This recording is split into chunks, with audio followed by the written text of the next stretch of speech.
The pentatonic scales are the most important scales that we have in rock and roll guitar for sure. And someone asked me on a comment on a previous video, why bother learning the major pentatonic scale if you could just learn the full major scale? Because the pentatonic shapes are the ones we're using 95% of the time, those are the ones that we want our fingers to have the muscle memory to just play without really thinking about where the next note is, right? But it got me thinking about a certain solo that actually really breaks out of that pentatonic style. And it's a rock and roll song. Is it a rock and roll song? I don't know if you can call Bohemian Rhapsody a rock and roll song. It's a very unique composition that in many ways to me sounds almost like classical music, especially the Brian May solo.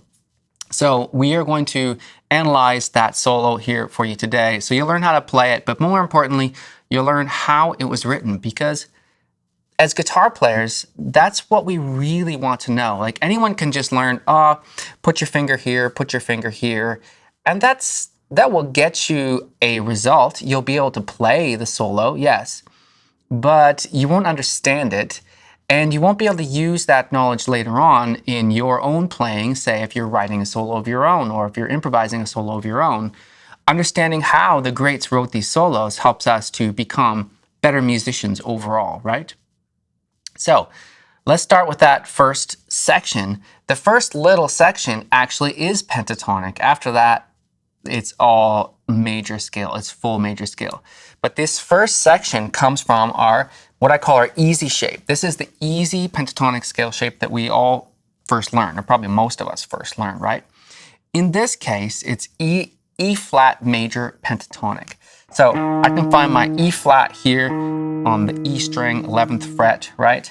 If I put my pinky on that E flat there, and I play my easy shape, that's what gives me E flat major pentatonic, right? Just a quick review for all my students here in Vancouver, they know this stuff. If I had to put my first finger on that E flat and played the easy shape, I get E flat minor pentatonic, right? But if I put my pinky on the E flat and play that same shape, I get the happy E flat major pentatonic. That's the difference. That's what I call the first finger pinky rule. It's very handy. So now as for the solo, that very first note he hits early. It's interesting because, you know, there are actually quite a few classic rock solos where that first note of that solo comes out before beat one. It feels like he just couldn't wait for that solo to start, right? It feels like that first note is just bursting out.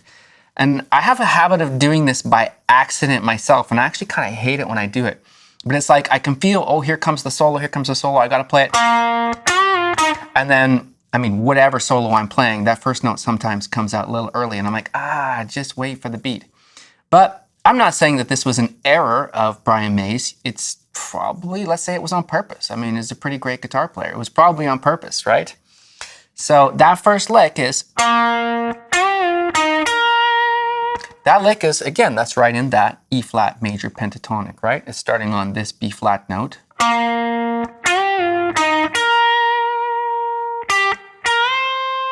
That's still all in that shape, right? It's a pretty easy lick. It's almost like a blues rock lick. And after this, there are no more blues rock licks in this solo at all, right? In fact, what we're going to do now is we are going to move up the fretboard into E flat major, the full major scale. So the full major scale just means that it's a 7-note scale. Remember that pentatonic, penta means 5, this is only 5 notes, and now we've added back in those 2 extra notes, so we have the full 7 notes, right? And this next note, he does a bit of a rake. So you can hear a bit of a, right? We get that. And another thing to notice about his style, especially in this solo anyway, is a lot of the bends are not bends, they're not blues rock bends that go like they don't go, some of them do, but most of them are pre-bends. So he bends it and hits the note. Now you got to be careful that you have the muscle memory to know exactly how hard do you push that note before you pluck it so that you get the right pitch, right?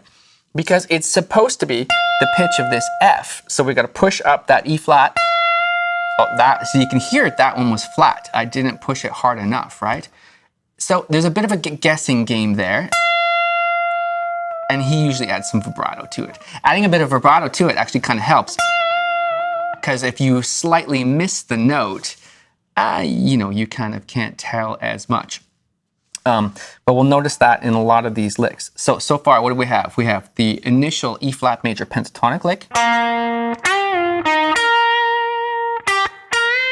That one's more of a bluesy rock lick, a bluesy rock bend. It goes up like that. Now, that's it for pentatonic. We're in E flat major. Pre-bend, right? And now we're gonna walk up the high E string in full E flat major scale. I'm putting this C note here. Some people play it here. I don't know, to me it's just easier to put it here. And we'll notice at the top of this lick, it's a pre-bend, right? So we have to be careful with that pitch.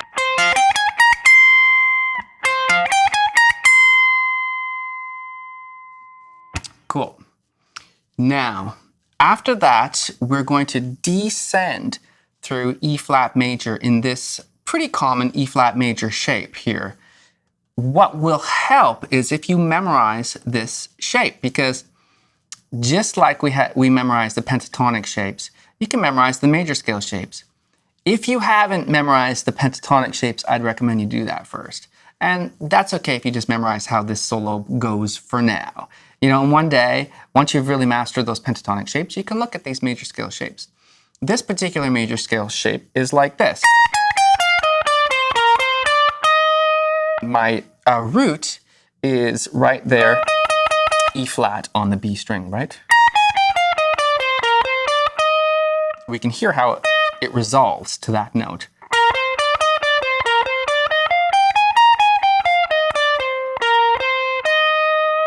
Okay, but the lick goes like this. We just finished from the pre-bend, and now he hits that note again. He still has it bent up. He hits that note, brings it down, and he's coming down that shape that we may have memorized, right? With a little trill there. This is where it actually does get kind of classical. It's almost like some kind of Bach keyboard thing, right? And he's going to descend this scale shape, but he's not going to descend it note for note. He's going to descend a bit, back up, descend a bit, back up. And this is a great technique to get used to for your own soloing, especially with improvising, because our tendency as guitar players is always to play the next note in the scale, the next note in the scale. Why? Because, well, it's the easiest, and probably because we've practiced our scales up and down, right? But jumping around the scales a little bit, not making big jumps, just going down a bit, up a bit, down a bit, up a bit, helps to break up the kind of monotony of playing scale-wise. And this is a really good example of how he does this.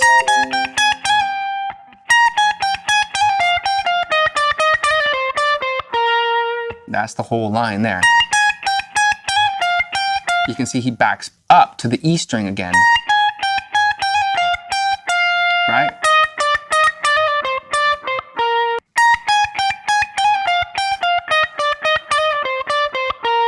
And has another one of those kinds of trills. It's like a classical-like thing, right? And he ends on a B flat note. And that B flat note is important because I think at that moment, that's exactly when we hear the B flat chord that the band is playing underneath, right? So it's pretty clever. I don't think that this solo was improvised. It really seems like it was composed, or mostly composed, right? But we can do that kind of thing in improvisation. And actually, in my book, Guitar Soloing Like a Pro, which you can check out, is available on Amazon, I show you how you can use the kind of knowledge, that kind of knowledge of a chord sequence of any song, and how you can hit certain notes of the chord underneath so that you can make your solo really jump out and feel more connected to the chords underneath. And this is exactly the kind of technique he's doing here, right? So the rhythm of this long line is really honestly, it's kind of wishy-washy. It's cool. That's not a criticism. It's cool. It's a bunch of triplety kind of things.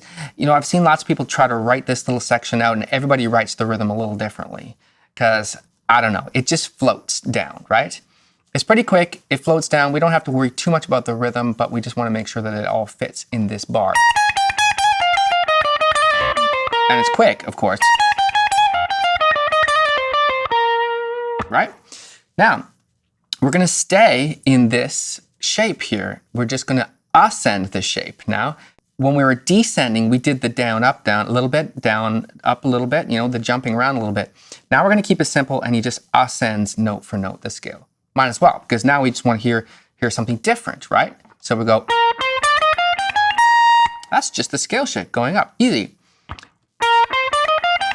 And he does it again, but in a quicker, again, triplety feel.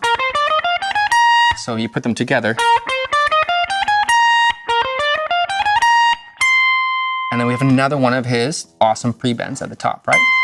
Being careful of that pitch. We're using our ear to double check, because if we slightly miss, we can adjust a little bit, right? It's not the end of the world. So those two lines are.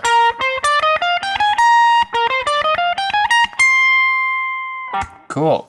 Now, we're going to play a nice little simple part. This is just a great little melody. This is just a really memorable part that's very easy to play, but we just had a bunch of flashy licks. We don't need another flashy lick right now. We just want something that kind of relaxes, and he just plays, again, straight out of E flat major. Another beautiful pre-bend, right? It's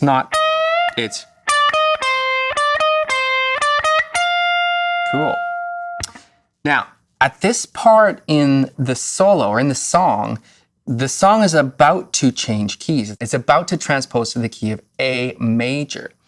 And these next two licks will help us to transition to guide our ear to the new harmony of the song, right? So this first little lick is in E flat major. And then the next note is C sharp, which is not in E flat major. That's in the key of A, because we're going to the key of A, right? So we put that together.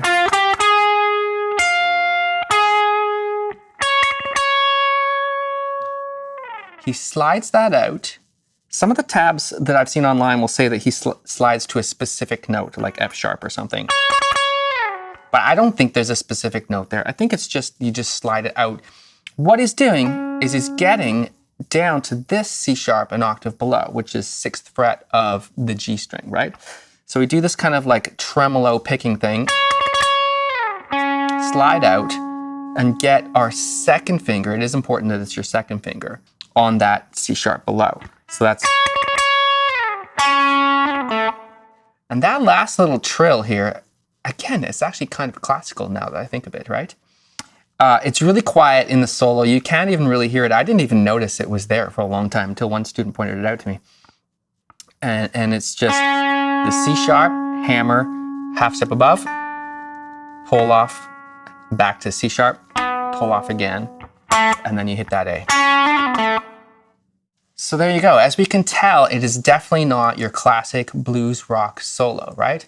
There are a lot of classical elements in the solo. It's using the full E flat major scale. It has all these kind of trill-like things that you might hear on a classical keyboard piece. And it's a great solo. It's a nice little challenge if you want to learn to break out of pentatonic a bit. It's short. There's some fast passages that make it not that easy, but overall, it's actually not that hard once you got the fast passages down. Now, some of my students will always ask me, well, how do I get the right tone? How do I sound like, in this case, Brian May? And I mean, it's a little difficult in this case because, as you might know, Brian May had a very, very unique guitar that you can never really buy. But it doesn't really matter. You know, I always say, it's fun to get something close. And if you want to get something close, you know, he's very famous for using the Vox sound, so you could get a Vox AC15, a Vox AC30. Something that's really kind of mid-punchy, I find, you know? Bit of overdrive, never too much. You know, this is a long time ago. This isn't metal, so don't overdo it. And it's not important for us to sound exactly like it. You know, we're not going to look exactly like Brian May. We're certainly not going to have that hair. Well, if you do, I mean, that's awesome, but I certainly don't. And the point is that we learn to play the solo. Audiences don't really care if you sound exactly like that tone. If you're really into that, go for it. But if you don't have, you know, just the right amp, if you don't happen to have an AC30 behind you, don't worry about it. Punch up the mids a little bit. And the most important thing is learning how to play the song and learning from the song, right? Learning some theory from the song and becoming better musicians overall. So thanks a lot for listening. Please like and subscribe. And you can check out my book on Amazon. It's called Guitar Soloing Like a Pro. Or if you're in the Vancouver area, you can go to www.bluemorris.com for some information on guitar lessons here in Vancouver. Thanks a lot.